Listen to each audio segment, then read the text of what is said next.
খামারে যে একটা হ্যান্ডিক্যাপ মুরগি রয়েছে দেখতে পাচ্ছেন, এটা মুরগি। তো এই মুরগিটা আজকে 60 দিন বয়স, মানে সবই বয়স, এই যে দেখতে পাচ্ছেন। তো এই মুরগিটা আজকে ওয়েট কতটা হয়েছে সেটা আপনাদের দেখাবো। 60 দিনে এই মুরগিটা ওয়েট কতটা আছে। তো চলুন ধরে নিয়ে থাকি।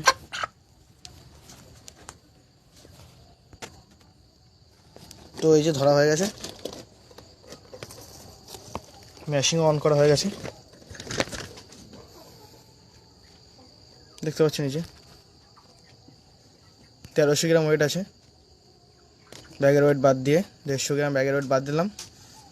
তো 1300 গ্রাম ওয়েট আছে 60 দিনে, এবং মুরগিরাও সুস্থ। এই যে তো দেখলেন। তো ভিডিওটি ভালো লাগলে অবশ্যই লাইক করবেন, আমার চ্যানেল নতুন থাকলে চ্যানেলটি অবশ্যই সাবস্ক্রাইব করবেন, এবং ফেসবুকে নতুন থাকলে ফেসবুকের পেজটি অবশ্যই ফলো করবেন।